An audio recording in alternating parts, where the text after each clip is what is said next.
mornings. Matter of fact, I don't believe there's a dragon alive who wouldn't rather spend a rainy morning in bed with a box of chocolate-covered hikers than to be out here flying around in the dampness. Not that I'm an expert on dragons.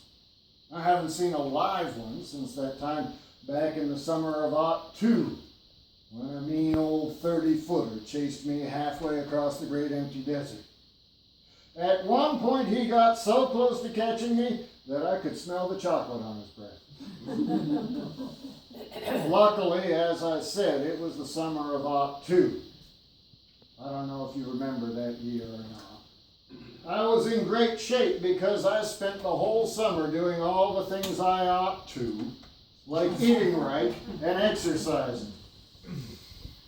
I'm not saying I ever want to go through another year like '02, but that summer it probably saved my life. Anyway, this particular morning, I was out wandering through the murk with my friend Vernacular. We were on a quest of sorts. We were trying to find the place from whence the mist originated.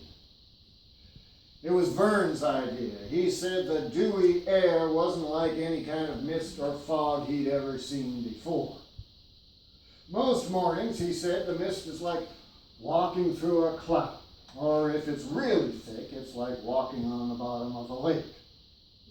But this time it was different. This time, the mist had a movement to it, something like a very slow-moving current. It was like walking through an airborne stream of vapor. And of course, if it was a stream of vapor, then the stream must have a source. So Vern and I were on a quest to find its headwaters. Anyhow, we'd been heading upstream all morning, and sure enough, the stream did seem to be narrowing. I was just thinking, geez, I hope there's not a dragon up there. By the way, I have to tell you, Vern swears there are no dragons in this story. I'm taking his word on that. I'm just saying, there was something about that mist that put dragons on my mind, that's all.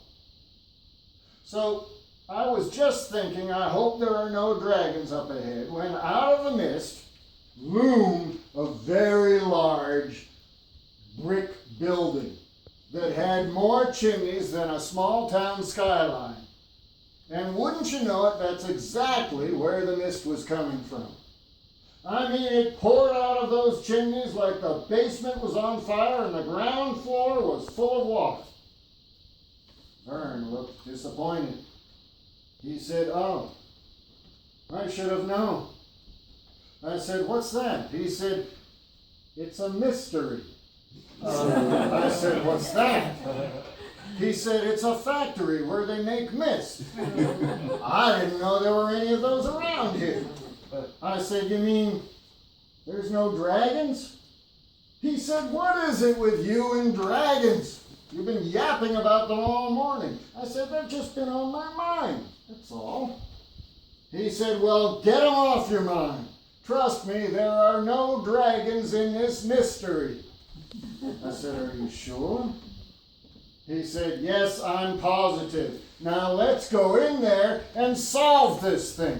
I said, "Ha! I knew it! I knew there were dragons in this story."